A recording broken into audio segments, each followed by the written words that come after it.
What's happening, Greg? What's going on?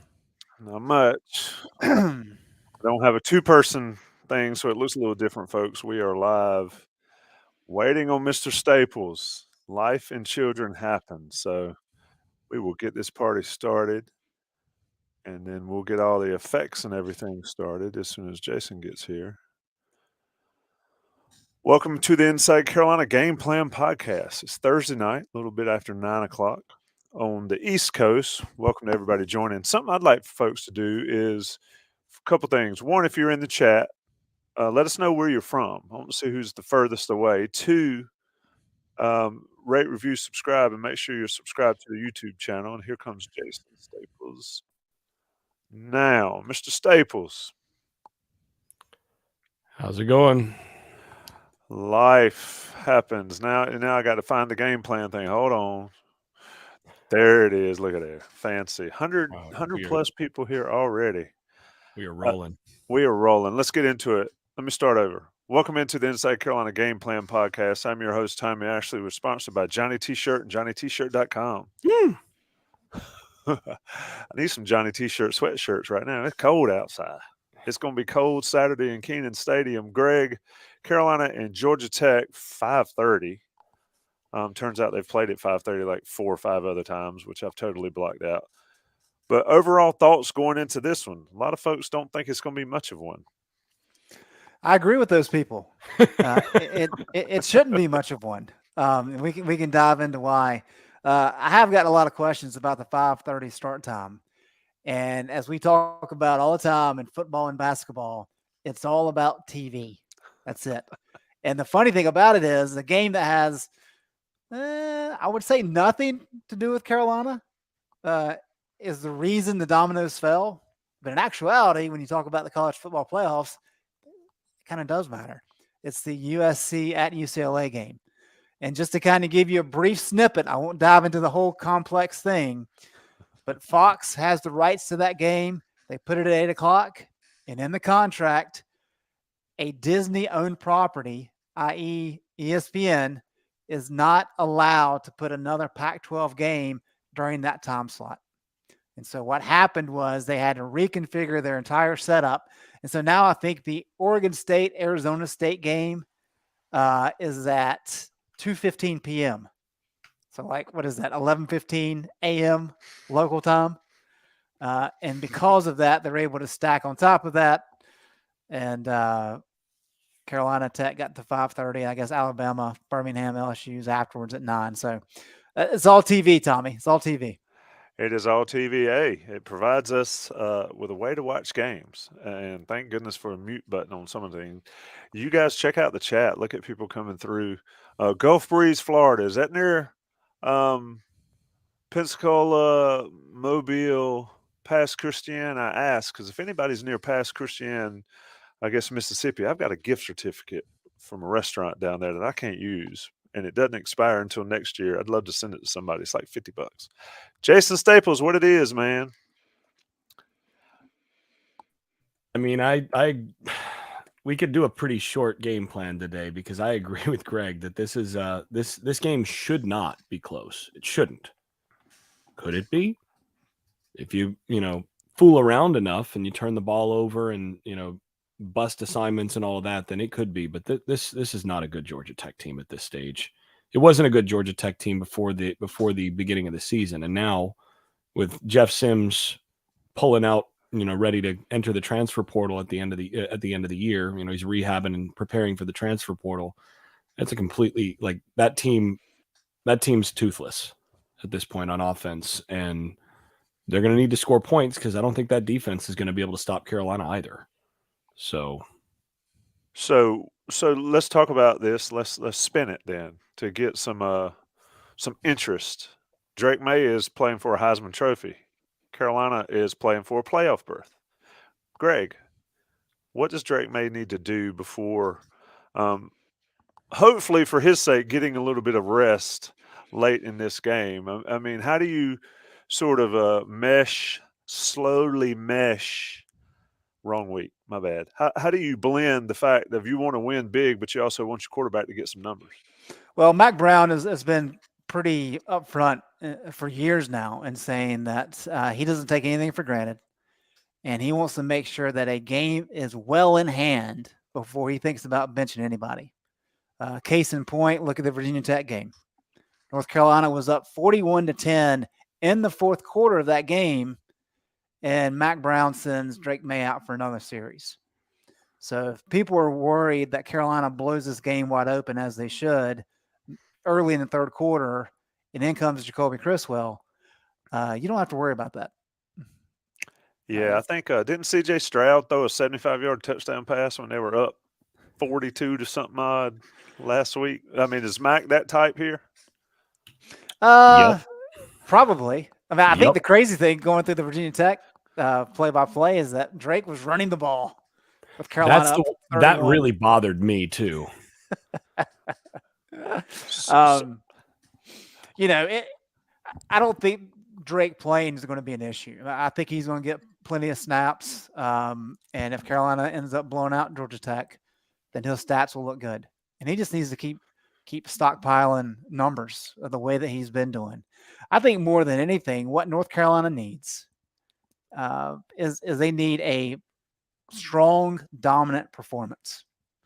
Yeah, Tommy, we talked earlier this week with Bud Elliott on the Next Level that the playoff committee has talked a lot about. They want teams to have good balance, which is an area where Carolina has really struggled this year with a great offense and a subpar defense. But they also want dominance, and they want teams that are able to blow out teams who are inferior. Give credit to North Carolina for being 9-1, only the fourth time since 1980. Incredible. Better than anybody could have hoped. But they also have 6 wins by 7 points or less. So they really are scraping by and getting things to fall in line. So credit to them for that. The Virginia Tech game's really been the only one that's been dominant. So this is an opportunity, probably more so than the NC State game, for Carolina to smack Georgia Tech early, take an impressive early lead, and not just coast, but close strong. Maybe you're not throwing 75-yard bombs like OSU did when you're up by 40, but really make this very similar to that Virginia Tech game to make the committee say, okay, we've kind of been dogging on Carolina. They finally came through with a dominant win against, yes, it's not a good team, but it is a Power 5 team. Let's see what happens next week when they close out the regular season against NC State. That's kind of what you're trying to do. You're trying to get the committee's attention. Where's the balance for you, Jason? I mean, you said you were bothered by Drake running the ball against Virginia Tech late. Where's the balance here?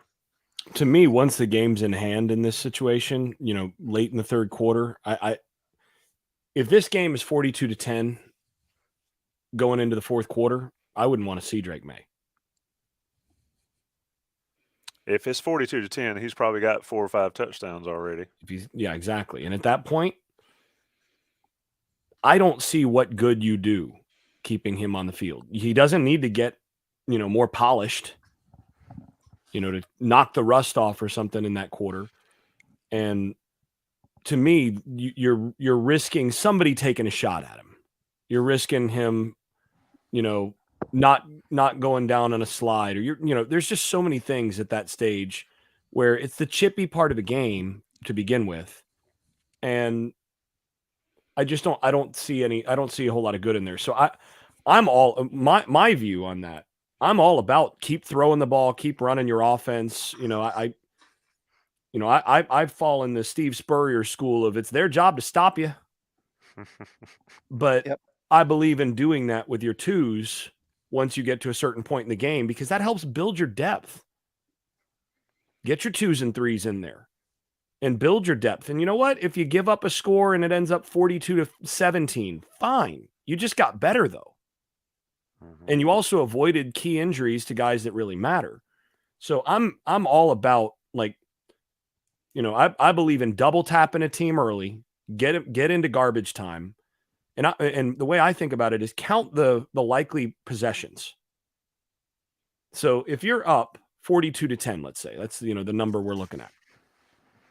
That's 32 points, right? So you're going to need 5 possessions to get 32 points. You'd have to get 4 plus 4 2-point conversions and get 4 stops, to tie. So you're going to need 5 possessions at minimum to win. If you're going into the fourth quarter, the likelihood of there being 5 possessions left in that game for one team is really small. Normally, you're going to get 2 to 3 possessions in a quarter. So I count possessions and I go, okay, you're up 4 possessions late in the third quarter. That game is not over, but it's real close. You're up 4 possessions early in the fourth. That game's pretty close to over. Like at that point, you're looking at a 99+% win likelihood, and you can always bring your starters back in. So to me, I fall in the start building your depth once you get up, say 28 points late in the third quarter. Now, that can change. If you're up 28 points late in the third quarter against a rival who recruits more or less on par with you, well, in that case... Then you go for the 45 to threes. Then in that case, I'm leaving Drake May out there an extra 2 possessions, and I'm trying to get to 56 before I take him out. 2 more possessions. I'm going to get 2 more possessions, and I'm going to go for 56 because I want to hang as many points on my rival as I can, and the outside chance that somebody's going to come back, it's going to be in that kind of game with somebody who's either better, who's got roughly equal talent or better talent than you. If you're up like that against a team that you feel can come back, different story. But going into a game like. I'm not saying anything that anybody in the North Carolina locker room doesn't already know. When I say Georgia Tech is not as talented as North Carolina, that's not as good a roster. So if you're up 28 on that team already, that game's probably over.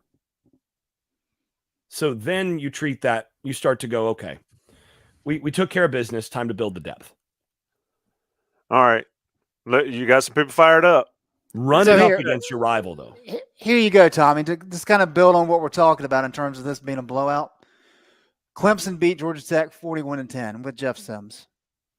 Ole Miss beat Georgia Tech 42-0. Florida State beat them 41-16.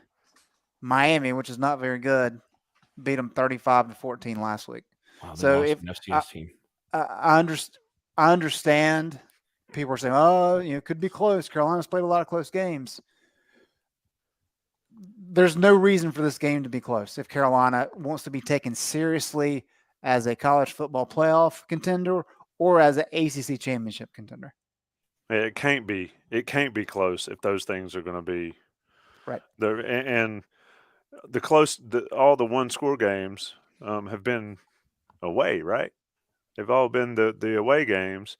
They beat Virginia Tech at home. They beat Florida A&M at home by a good margin. They lost to Notre Dame. I'm with you, but I've been watching so much this year. I fully expect it to be, I fully expect it to come down to the wire, But I want to toss something out there. So Jeff Sims is a good player, right? And he actually was really important to their offense because he could do stuff. He was Vince Young last year against Carolina, right? Yeah, he could do stuff when things broke down. Yeah, Vince Young, he sure did look like Vince Young against Carolina last year. But he could do stuff when things broke down. When he's not been in there for them, they've been really bad. So here's some numbers for you, Greg. I got something for you this week. I got a Greg Barnes special for you. I'm eagerly waiting. When Jeff Sims went out against Virginia, they put their backup quarterback in the ballgame. They called 30 pass plays after Jeff Sims went out. Take a guess how many of those pass plays were sacks. 10. 6. Close. It was 7. They called 30 pass plays, and 7 of them wound up as sacks with Jeff Sims on the sideline. So how do we explain they beat Pitt? Was Sims playing in that game? Turnovers. Yeah, that was straight up turnovers. And that's the only way that Carolina loses this game, in my opinion. Yeah. As bad as Georgia Tech is 5th nationally in turnover margin at plus 11. And they were +3 against Pittsburgh. And Pittsburgh turned it over in some bad spots. Yep. They got Georgia next week too. Whew. Yeah, and then they got Georgia. Georgia could beat them by 150 if they want. Now, I'm not kidding. Maybe they need to flip the old Cumberland score. Yeah. They could go triple digits on this Georgia Tech team if they chose. So, how does Mack Brown get them focused, Greg? I asked those questions, during the hype and the bye weeks with all the noise and everything they were hearing. And he talks all the time about player-led this, player-led that. Is focus at all an issue? And if we do see that as an issue, is that a bigger issue? Yeah, I think this is one of those program building scenarios, and not to project forward, but this is the kind of pressure and adversity you need to encounter in terms of expectations and hype to really build for next year. Because what Mac and Gene Chizik talked about a lot this offseason, and Mac's talked about it since he's been here, is you have to play to a standard. And while the offense largely has this season, they haven't been perfect. Drake's covered, disguised a lot of those problems at times. And while the defense has shown an ability to play some timely defense of late, on the whole, they have not been good at all. And so they have not played up to that standard. And so I think the message for Mac is, look, guys, you're exactly where you want to be right now. You're 9-1. Nobody expected you to be here. Let's finish it. And the way we finish it is that we play to a standard. You're already scheduled. You're already written in ink for the ACC championship game against Clemson. You don't want to look at it as, we can lose one of these two games and be fine. That's not how you want to look at it. But you do want to say, these are opportunities for us to take big steps forward, regardless of what happens on the scoreboard.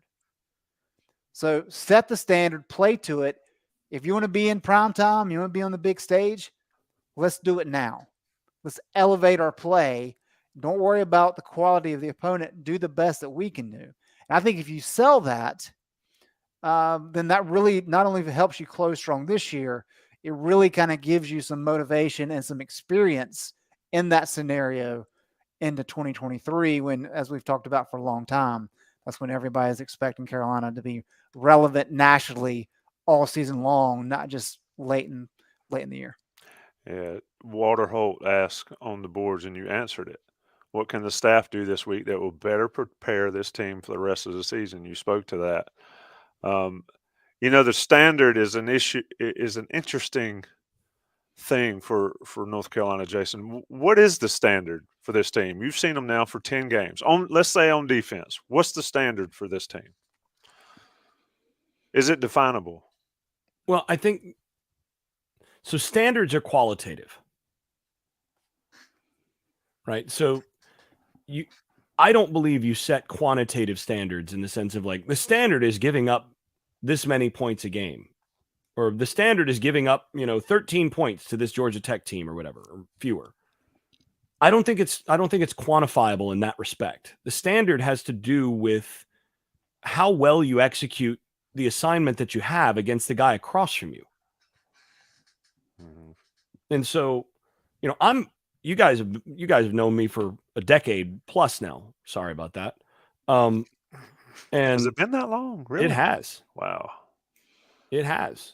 You guys have known me for 10 years now. And I'm a process guy. How many times did I get in trouble with fans who were upset when I would, break down a great play by Marquise Williams. And I go, well, the outcome was excellent. You could have made this a lot easier by just doing this. But, he didn't do that. And, the coaching staff is going to be upset about this particular thing. But fortunately, he's a really good player in these respects and was able to compensate. And now you have a pretty awesome looking touchdown. And it's like, just enjoy look, that's not how I'm wired. I'm a coach at heart, and it's all about the standard is always about the process, because greatness comes when people embrace the processes necessary to get good outcomes on a consistent basis. When you consistently do the right processes and you do them with great effort, that's what produces great outcomes eventually. So for me, the standard is all about process. So you're focusing on how high can you grade this week? How high, how can you make sure, can you have a completely clean week in terms of assignment soundness? If you're on defense, can you be in the proper gap on every play? That's your standard. Yeah, I used to coach little kids, and I'd say it's not about winning or losing; it's about doing it the right way. The wins will take care of themselves. I thought I was being deep. Go ahead, Greg. Yeah, to Jason's point, Nick Saban has a lot of really good press conferences where he's asked questions like this, and he really kind of dives into it. One of his best that I can remember, and I watched it not too long ago with my son, is he's talking about the process, and he's talking about standards. He doesn't say standard, but that's kind of where he's getting at. And he says, look, he said, all of us. He said, there's 5 different levels that we talk about. There's poor, there's average, and there's good. And at the Power 5 level, if you're getting recruited to play and you go to practice every day and you work out when you're told to work out, chances are you're going to be pretty good. But then there's elite, and then there's excellent. And if you want to be one of those 2 things, you got to do things a little bit different. It's got to mean a little bit more to you. You got to be close to perfect every single snap. It's not being good on 4 out of 5 snaps. It's being near flawless on all 5. That's when you get to be the best of the best. So that's what we're talking about. It's not a matter of, all right, guys, just go out there and let's just run this play and let's make sure you run your routes right. It's a whole different level than that. And Jason's given us a lot of good anecdotes from his time at Florida State about how much it meant to those guys and the player-led aspect and how they were pushing themselves so hard in the offseason. That's what it is, and that's what Mac's trying to build here. And you really do a lot of that during the offseason, but these are select opportunities during the actual schedule where you can push yourself. And you can push them really hard this week saying, all right, guys, we're giving Georgia Tech as much respect as they deserve, like every other opponent.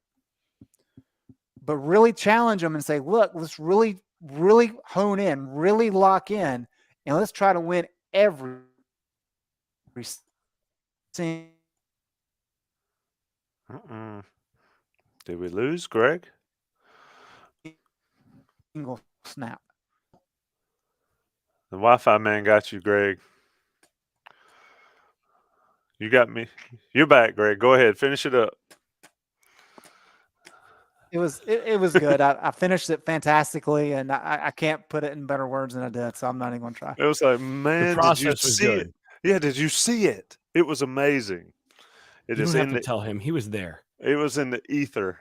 It was hilarious. My dog's over here in the corner clapping, so I'll take that as it was like, that's good, boss. Hey, can you get my? Well, no, we're not gonna tell what my dog does. Gremlins. Sean Crawley said the Gremlins got you. They're always good for at least one show, but it usually catches up, and then you talk really fast. At least what I'm hearing, it comes by really fast, and you get it all in. So it's fantastic. Walter Holt's waiting for Jason to be muted once. You got to give us one of those at least. It's live. It's live stuff. You know what's funny to me is we started doing these things live, and there was none of this stuff that was live. And now everybody does these things live. I'd like to think that myself and maybe Gregory Hall started it back during COVID and stuff like that. Jason, the standard and this and that. Who do you want to see? Let's do something. We got to talk about this game, and we're not going to get off of here before 9:30. That'd be like leaving the concert early. Who on defense do you want to see sort of meet those standards? Who struggled with those standards early? To this point this season, who would you like to see step up and sort of get closer to the perfection we're talking about? A really good question. And you've gotten better at this since you've been, full time on this. No, I listen to a lot more stuff. I will say this, and to Greg's point, and I'm sorry I stepped on you. Ross Martin gave me grief for like watching all the press conferences and all that. I've always found it fascinating to go watch other teams Mhm. and other athletes talk to the press or interviews or things like that. You learn so much about everything. Lane Kiffin's a great one. Saban's a great one when he's not being a butthole. Which is Cristobal's less common today. these days.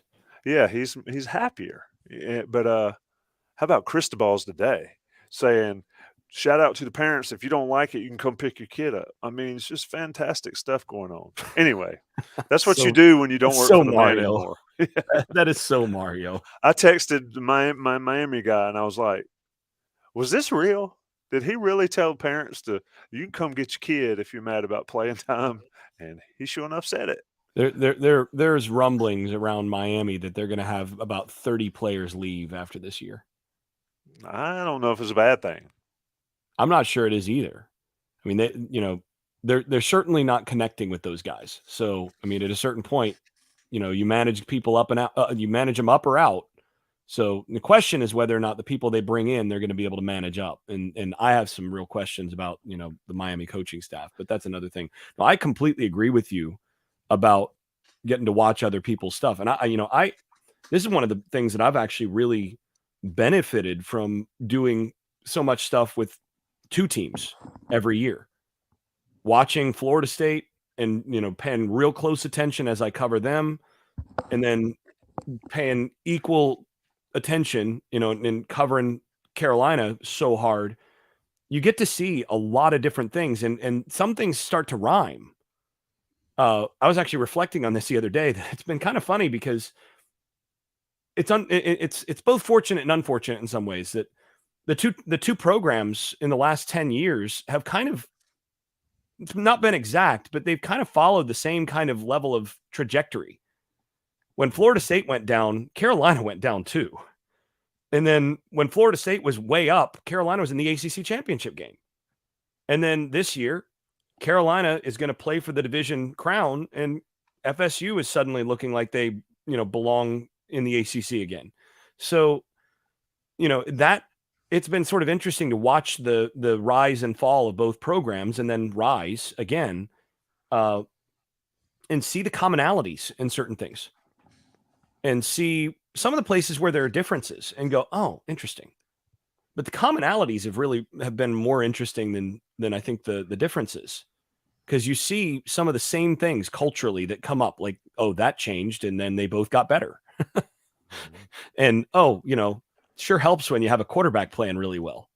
And I don't know if you guys probably saw the graphic earlier this week of Power Five quarterbacks with big time throws on the y-axis versus turnover worthy throws on the x-axis, and further up and to the right was good in that quadrant. And Drake May might as well have had his own quadrant.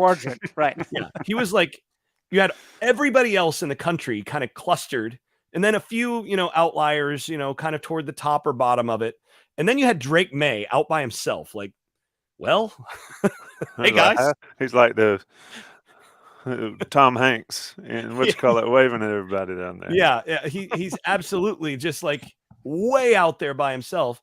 But then, the number two guy that, sort of toward the top of the rest of the pack, but number two is Jordan Travis.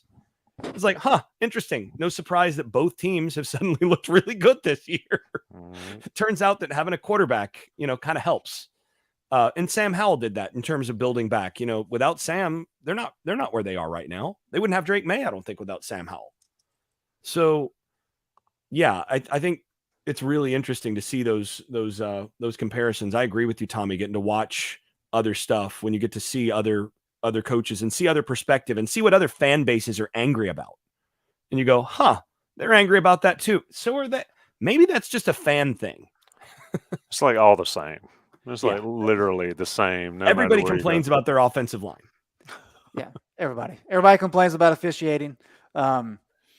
Tommy, since Jason brought up quarterback play there, I don't like to pick on kids when they're struggling. So don't take this as me picking on Zach Gibson, who is going to be Georgia Tech starting quarterback, transfer from Akron. But his quarterback rating is 84. Drake Mays is 178. He's averaging more than double. 4.4 yards per attempt.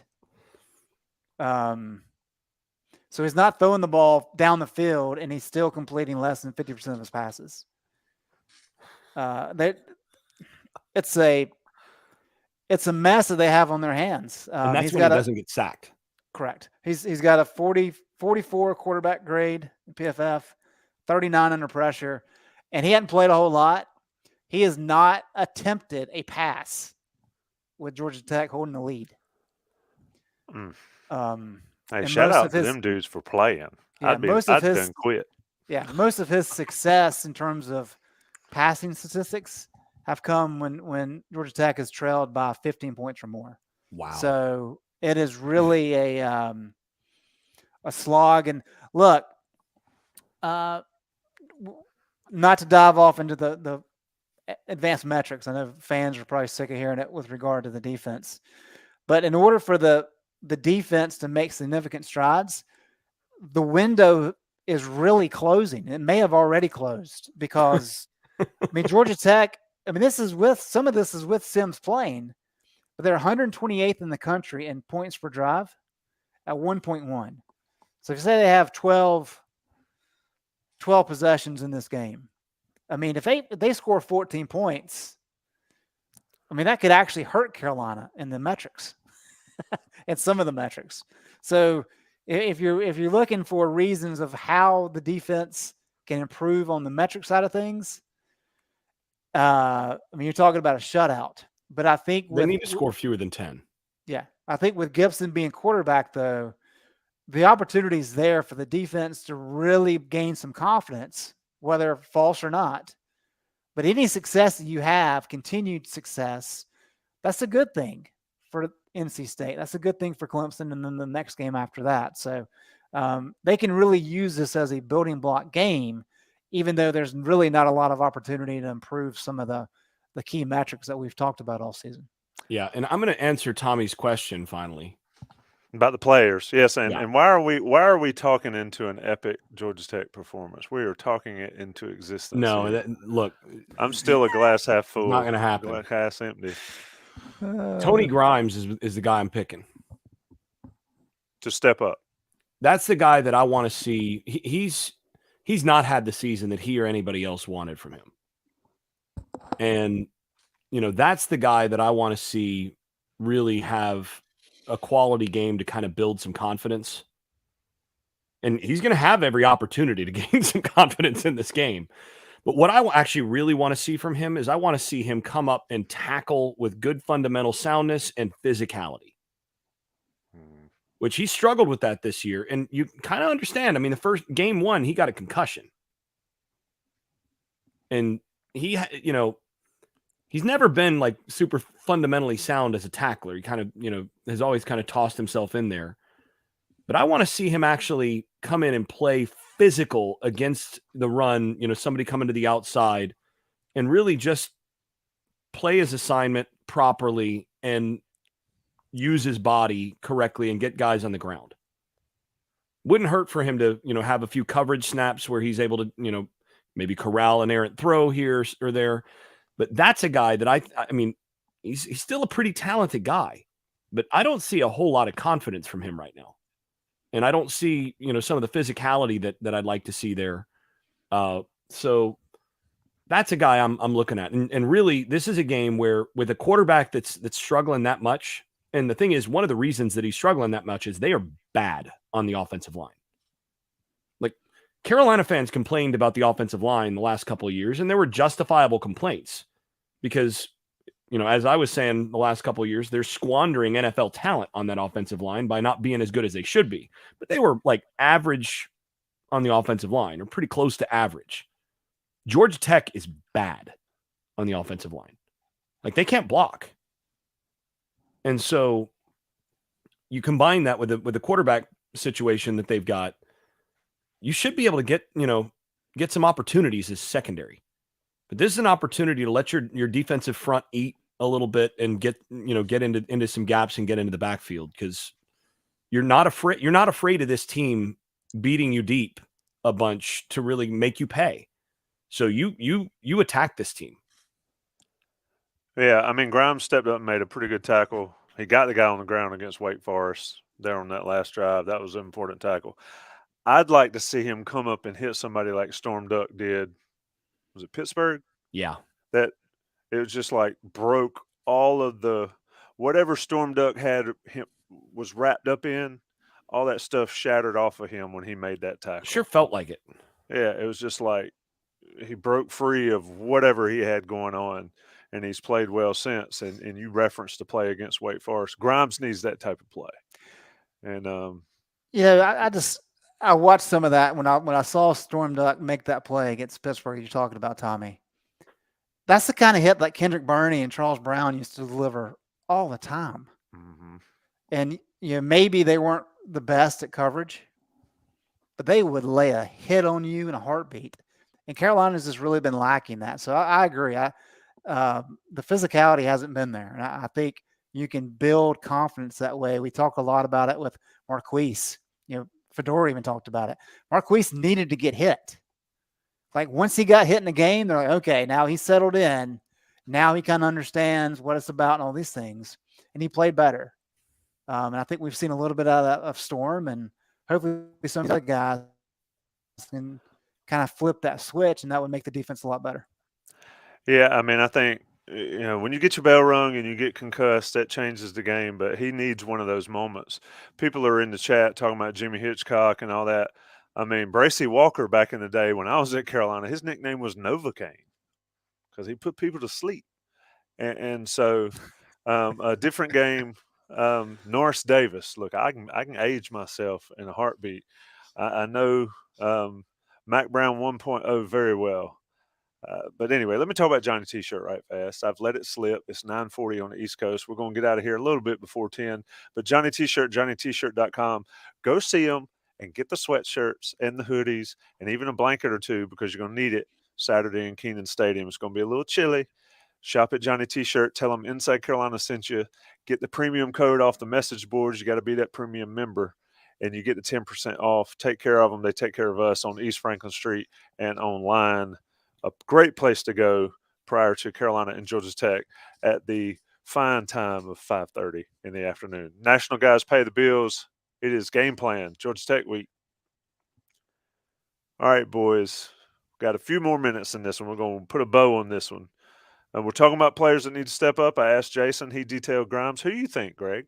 Who would you like to see sort of shine here we're 10 games into, I guess, a 14-game schedule now, at least. Well, I think if Carolina is dreaming, I think it's got to be Spencer Rowland. I think Austin Richards has really done a good job this year. He's really come along. But just kind of projecting ahead to NC State and Clemson, I mean, they've got pretty good defensive fronts. And with the tape they probably have on Rowland, I mean, you're wanting to exploit that as best you can if you're one of those two teams. I mean, that I don't know if you'd say it's a weakness, but maybe comparative to Richards on the other side, it may be a weakness. That's an area you can attack.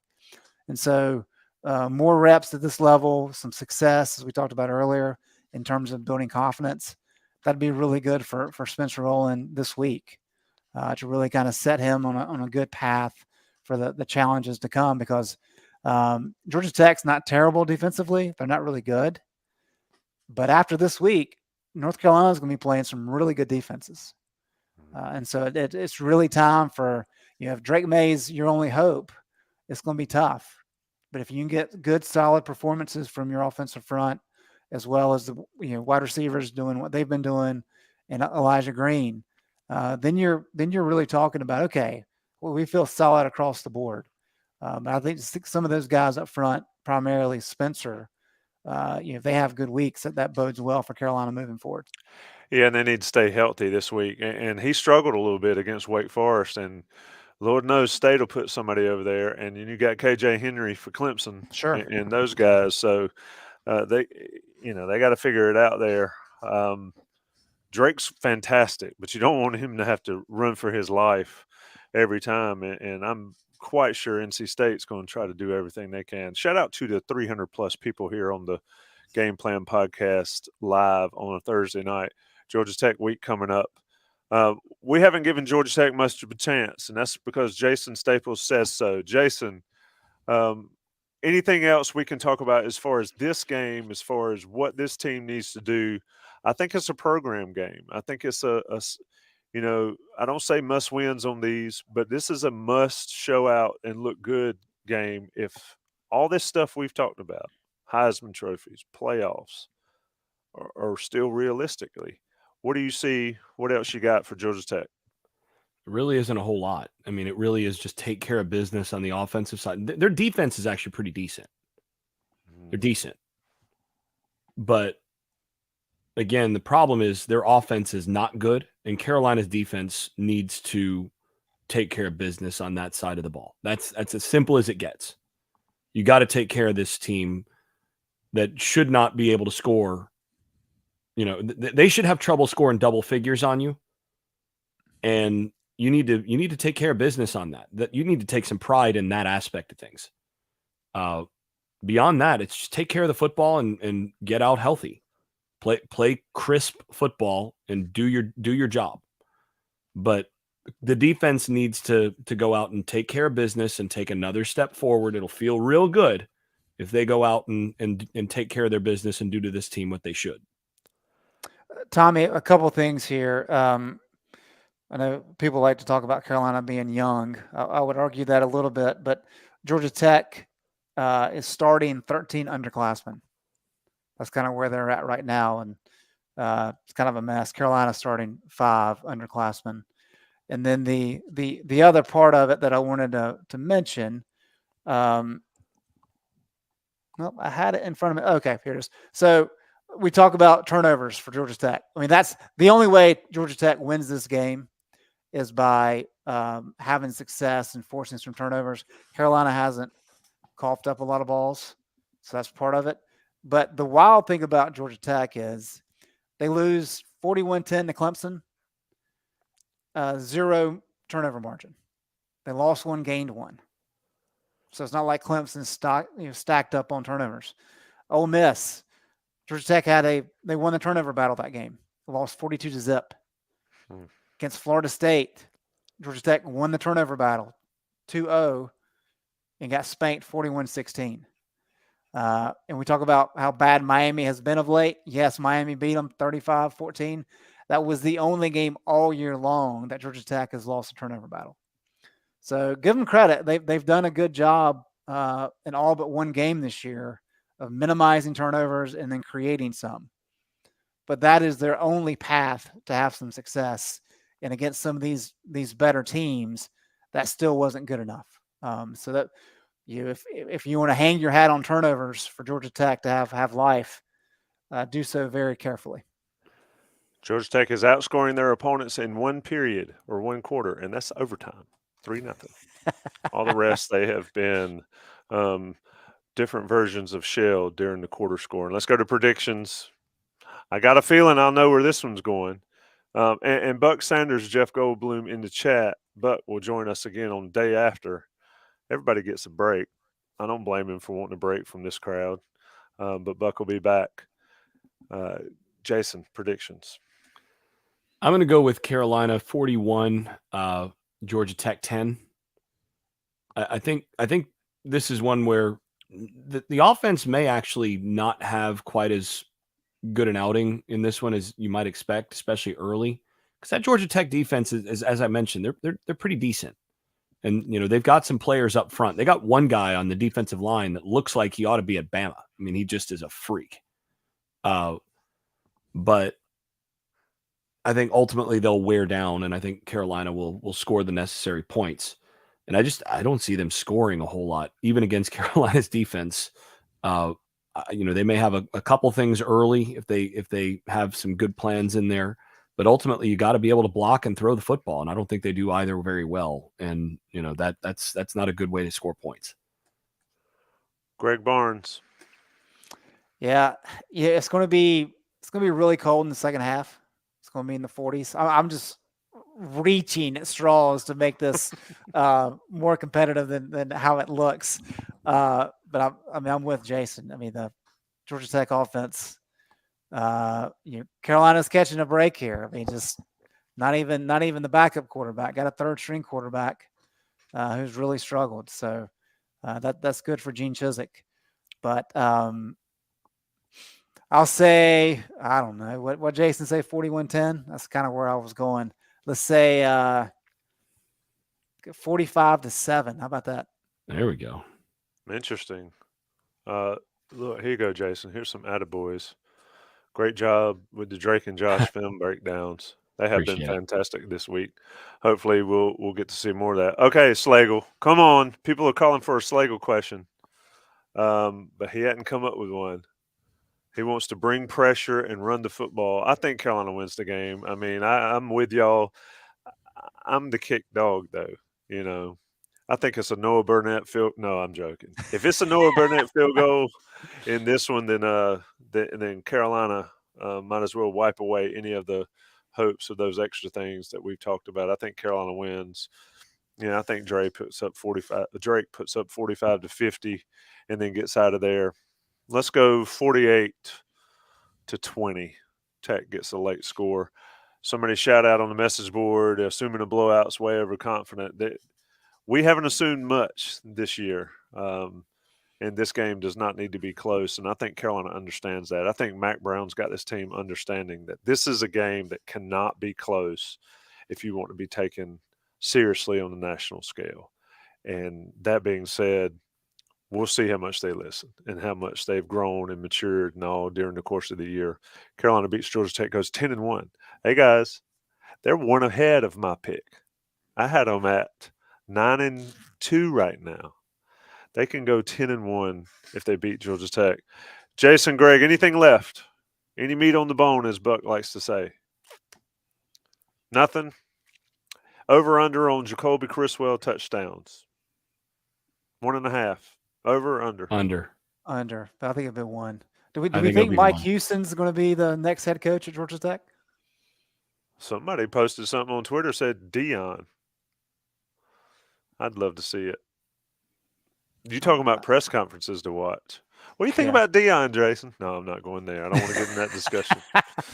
I don't know what it is with all these Florida State guys. I said it to Bud Elliott yesterday. It's like, how many Florida State guys can we handle across this stuff? Maybe we'll talk to Danny Cannell. That's another one.